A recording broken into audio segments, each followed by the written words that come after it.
एक समय की बात है। एक पति और पत्नी का जोड़ा था। उनका कोई बच्चा नहीं था, पर उन्हें एक बेटी की बहुत इच्छा थी।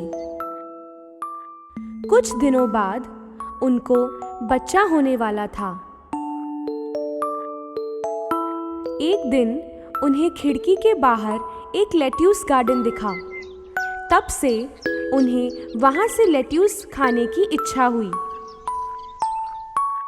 पता नहीं कब मैं वो लेट्यूस खा पाऊंगी। उनकी भूख कम होने लगी और तबीयत भी खराब होने लगी। एक दिन उनके पति को बड़ी चिंता हुई और उन्होंने वादा किया कि वो उनके लिए मुट्ठी भर लेट्यूस लेके आएंगे। तुम चिंता मत करो, मैं तुम्हारे लिए लेट्यूस लाऊंगा। लेकिन तुम्हें पता है ना, वो बहुत खतरनाक है। वो घर था एक डायन का और उसके चारों ओर ऊंची ऊंची दीवारें थीं, जिस पर कोई चढ़ने की सोच भी नहीं सकता था। वो पूरा जोर लगा के उस दीवार पे चढ़े, गार्डन में गए और उन्होंने मुट्ठी भर लेट्यूस निकाला।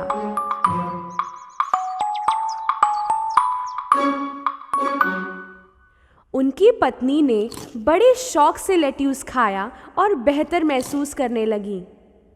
पर मुट्ठी भर लेट्यूस से उनका जी नहीं भरा। अगले दिन उनके पति फिर से उस गार्डन में गए, पर इस बार वो डायन वहीं खड़ी थी। इतनी हिम्मत कि मेरे गार्डन में आके मेरा लेट्यूस चुराते हो।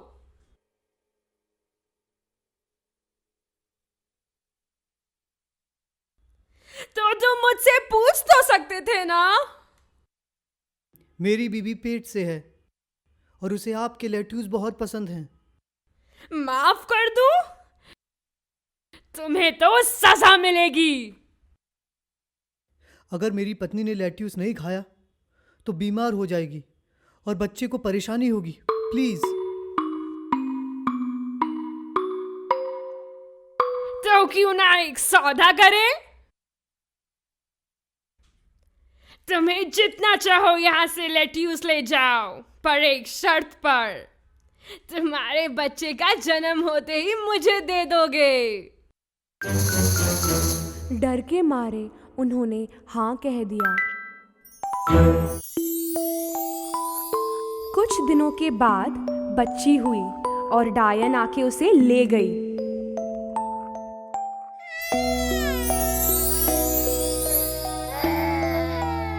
उसने उसका नाम रखा रैपुंज़ेल, क्योंकि जो लेट्यूस उसकी मॉम खाती थी उसका नाम भी वही था। उस डायन ने रैपुंज़ेल का बहुत ख्याल रखा। 16 साल के होते होते वो बड़ी सुंदर हो चुकी थी। उसका घर जंगल के बीच में एक बहुत ऊंची इमारत में था और इस इमारत में सीढ़ियां नहीं थी, सिर्फ ऊपर एक खिड़की थी। डायन ने कभी भी इस सुंदरी के बाल नहीं काटे थे। उससे मिलने आती तो नीचे से आवाज देती, रैपुंज़ेल! रैपुंज़ेल! रैपुंज़ेल! अपने सोने जैसे बाल तो नीचे करो। तुम्हारी मम्मी हूँ। अपनी खिड़की से रैपुंज़ेल अपने सोने जैसे बाल नीचे करती और उसी के सहारे ये डायन उस पे चढ़ जाती। ये सालों तक चलता रहा। एक दिन उस जंगल में एक प्रिंस आया शिकार करने और उसने एक सुरीली आवाज को सुना गाना गाते हुए।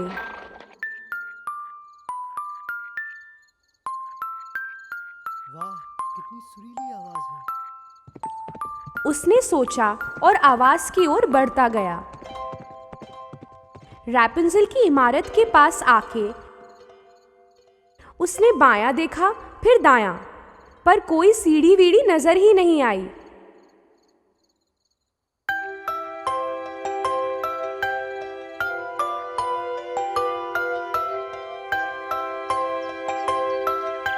वो आवाज प्रिंस को हर रोज वहां खींच लाती थी, पर ऊपर चढ़ना ही नहीं हो पाया।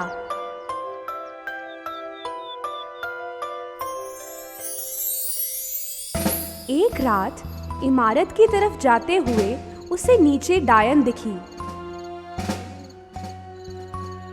रपुंज़ल!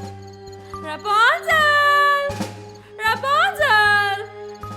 अपने सोने जैसे बाल तो नीचे करो, तुम्हारी मम्मी हूँ।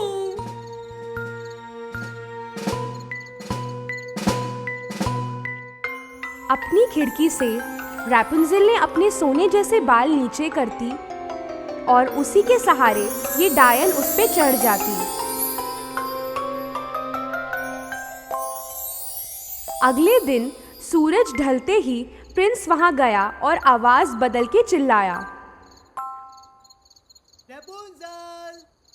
रेपुंज़ल! अपने सोने जैसे बाल तो नीचे करो, मैं तुम्हारी मम्मी हूँ।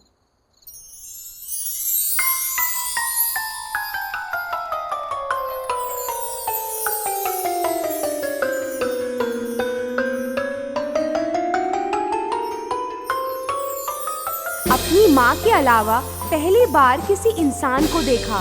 रैपुंज़ेल थोड़ा डर गई। तुम मम्मी नहीं हो, क्यों आए हो यहाँ? डरने की कोई बात नहीं है। तुम्हारा गाना सुन के तुम्हारी आवाज से प्यार हो गया। आवाज किसकी है बस यही देखना था। रैपुंज़ेल को प्रिंस की बात अच्छी लगी और अब डर नहीं रही थी वो। कुछ समय तो सब कुछ सही चल रहा था और डायन को कुछ भी भनक नहीं लगी। एक दिन प्रिंस ने रैपुंज़ेल से शादी की बात की। रैपुंज़ेल ने खुशी खुशी हाँ बोला।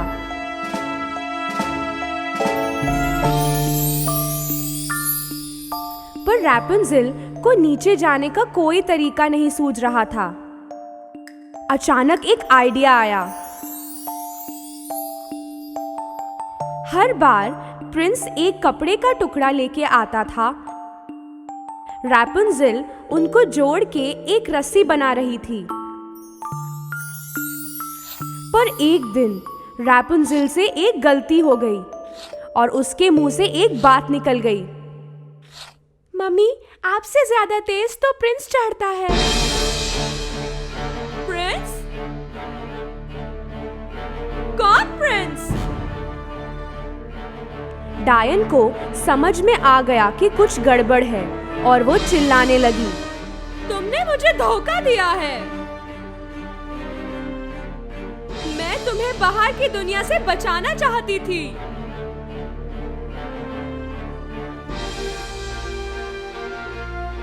डायन ने गुस्से के मारे रैपुंज़ेल के सुंदर सोने जैसे बाल काट दिए।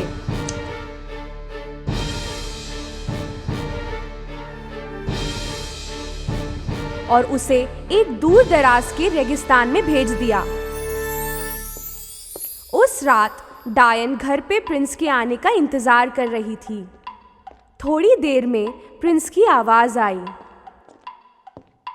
रेपुंज़ल! रेपुंज़ल! अपने सोने जैसे बाल तो नीचे करो, मैं हूँ प्रिंस। डायन ने रैपुंज़ेल के बाल नीचे कर दिए। ऊपर कौन है न जानते हुए प्रिंस चढ़ने लगा। वहां पे रैपुंज़ेल नहीं बल्कि डायन दिखी। वो समझ गया कि कुछ बुरा हुआ है। डायन उसकी तरफ आ रही थी कि प्रिंस घबरा के गिर गया। नीचे कुछ पौधे थे।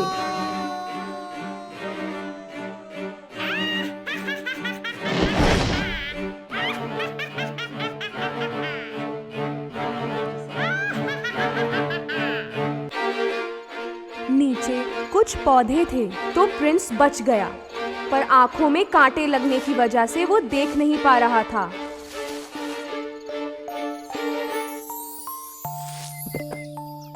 बिना देखे प्रिंस जंगल में घूमता रहा, रैपुंज़ेल को ढूंढते हुए।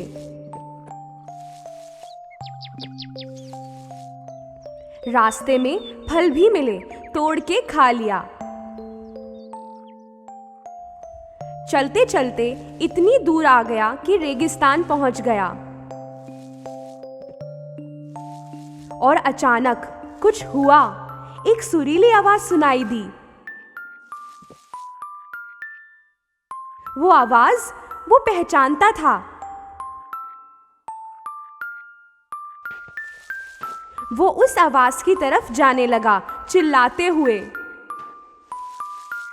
Rapunzel, Rapunzel! रैपुंज़ेल ने प्रिंस की आवाज पहचान ली। प्रिंस तुम? वो उसकी तरफ दौड़ने लगी। तुम यहाँ? दोनों कितने खुश हुए। मिलते ही दोनों गले लगे और वो रोने लगी। रैपुंज़ेल के आंसू प्रिंस की आंखों पर गिरे और अचानक एक चमत्कार हुआ और प्रिंस आंखें खोल के देखने लगा। ये देख के रैपुंज़ेल बहुत खुश हुई।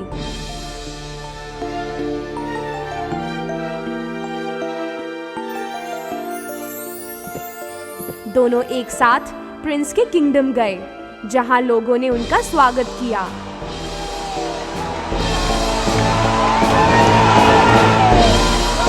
और दोनों हमेशा खुश रहे।